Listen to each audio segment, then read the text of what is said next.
தேர்தல் விதிமுறையை காரணம் காட்டி பறிபோகும் சாமானியர்களின் பணம் பதிலளிக்க உயர்நீதிமன்றம் உத்தரவு. அனைவருக்கும் வணக்கம். நமது தாய் நாடான இந்தியா உலக அளவில் மக்களாட்சி நடைபெறும் நாடுகளில் ஒன்று. ஆம், மக்களால் மக்களுக்காக மக்களே ஆட்சி செய்யும் மகத்தான சட்ட வரைமுறைகளை கொண்ட நாடு.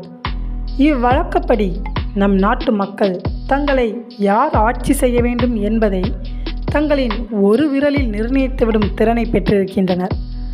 5 ஆண்டுகளுக்கு ஒருமுறை தேசிய அளவில், மாநில அளவில், உள்ளாட்சி அளவில் என அனைத்து வகையிலும் தங்களை யார் ஆட்சி செய்ய வேண்டும் என்பதை நிர்ணயிக்கும் தகுதி நம் மக்களுக்கு வழங்கப்பட்டுள்ளது. இவ்வழக்கப்படி நடத்தப்படும் தேர்தல்களில் போட்டியிடும் பிரதான கட்சிகள் முதற்கொண்டு தனிநபர்கள் வரை தேர்தல் வாக்குறுதிகள் என்ற முறையில் மக்களை கவரும் வகையில் பல வகையான உத்தரவாதங்களை வெளியிட்டு அதன் அடிப்படையில் மக்களை கவர்ந்து வாக்குகள் பெற்று வெற்றி பெறும் வியூகத்தை கற்று வைத்துள்ளனர். இத்தகைய வகையில் தேர்தல் நேரங்களில் வழங்கப்படும் வாக்குறுதிகளில் எத்தனை சதவீதம் நிறைவேற்றப்படுகிறது என்பது கேள்விக்குறியான விஷயமாகவே உள்ளது. இவ்வகையில் நிறைவேற்றப்படாத வாக்குறுதிகள் அக்கட்சியினர் அல்லது அந்த நபர் வழங்கிய பொய்யான வாக்குறுதியாகவே கருதப்பட்டு மக்களை ஏமாற்றும் செயலாகவே கருதப்பட வேண்டியுள்ளது. எது எப்படி இருப்பினும் பொய்யான நிறைவேற்ற இயலாத வாக்குறுதிகளும் அவற்றை நம்பி ஏமாறும் பொதுமக்களும் தேர்தல் நாட்களும் வெற்றிகளும் தோல்விகளும் தொடர்ந்து கொண்டுதான் இருக்கின்றன. இன்றைய நாளில் பெரும்பாலான பொதுமக்கள் யாரை நம்பி ஓட்டு போடுவது என்ற பெரும் குழப்பத்திற்கே தள்ளப்பட்டுள்ளனர். தேர்தல் நேரங்களில் ஆசை வார்த்தைகளை அள்ளி வீசும் பெரும்பாலான வேட்பாளர்கள் வெற்றி பெற்றவுடன் தங்கள் தொகுதிகளையும் வாக்குறுதிகளையும் காற்றில் பறக்க விட்டுவிட்டு தங்கள் நலன், தங்கள் கட்சி நலன் என்ற வகையில் இருந்துவிட்டு மீண்டும் 5 ஆண்டுகள் கழித்து இது போன்ற வாக்குறுதிகளை அள்ளிக்கொண்டு தேர்தல் களத்தில் குதிக்க வந்து விடுகின்றனர். பொதுமக்களும் பழைய நிகழ்வுகளை மறந்து புதிய வாக்குறுதிகளுக்கு அடிமையாகி மீண்டும் வாக்களித்து ஏமாற்றப்படும் நிலைக்கே தள்ளப்படுகின்றனர். இத்தகைய வகையில் சில வேட்பாளர்கள் தங்கள் வெற்றியை நிர்ணயம் செய்ய தேர்தல் களத்தில் மக்களுக்கு பணம் மற்றும் பரிசு பொருட்கள் போன்றவற்றை வழங்கி ஓட்டு சேகரிக்கும் பழக்கத்தையும் கொண்டுள்ளனர்.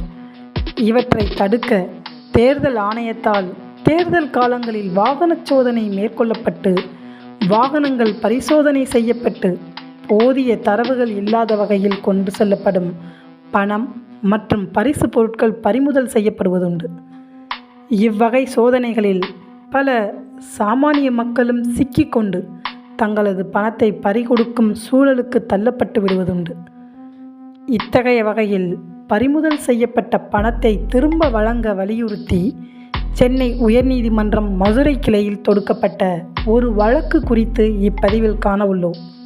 இதுவரை நமது தட்சால் யுவர் ஆனர் சேனலை சப்ஸ்கிரைப் செய்யாதவர்கள் சப்ஸ்கிரைப் செய்து பெல் பட்டனை அழுத்துவதுடன் லைக் கொடுத்து உங்கள் நண்பர்கள், உறவினர்கள் என அனைவருக்கும் ஷேர் செய்து நமது இந்த சமுதாய மேம்பாட்டு முயற்சிக்கு ஒரு அரணாக இருந்து ஆதரவு அளிக்கும்படி அன்புடன் வேண்டுகிறேன். வழக்கு நடைபெற்ற இடம் சென்னை உயர்நீதிமன்றம் மதுரை கிளை. வழக்கு தொடர்ந்தவர் திண்டுக்கல் மாவட்டம் வேடச்சந்தூர் தாலுகாவைச் சேர்ந்த ஜெகநாதன் என்பவர். வழக்கின் சாரம்: தான் வாங்கிய லாரிக்கு பாக்கித் தொகையான 75,860 ரூபாய் பணத்தை காரில் எடுத்துச் சென்றபோது அப்பணம் தேர்தல் பறக்கும் படை வாகன சோதனையாளர்களால் பறிமுதல் செய்யப்பட்டதாகவும், இதனால் தான் தனது தொழில் நிமித்தமாக வாங்க இருந்த லாரியை வாங்க இயலா நிலையில் மிகுந்த மன உளைச்சலுக்கு உள்ளாகி இருப்பதாகவும், எத்தகைய வகையில் மன்றாடியும் தனது பணத்தை திரும்ப வழங்காத தேர்தல் அதிகாரிகளுக்கு தனது தொழில் நிமித்தமாக பயன்படுத்த வைத்திருந்த பணத்தை உடனடியாக திரும்ப வழங்க உத்தரவிட வேண்டும் எனவும் மனு செய்திருந்தார். இவ்விபரங்களை கேட்டறிந்த மாண்புமிகு நீதியரசர் அவர்கள் சம்பந்தப்பட்ட தேர்தல் அதிகாரிகளுக்கு விளக்கம் கேட்டு நோட்டீஸ் அனுப்ப உத்தரவிட்டுள்ளார். கண்மூடித்தனமாக பின்பற்றப்படும் உத்தரவுகள் சில சமயம் பல நபர்களை மன உளைச்சலுக்கு உட்படுத்திவிடும் என்பது உண்மையன்றோ? That's all your honour. மீண்டும் புதிய சமுதாய சிந்தனை கருத்துக்களுடன் சந்திப்போம். நன்றி, வணக்கம்.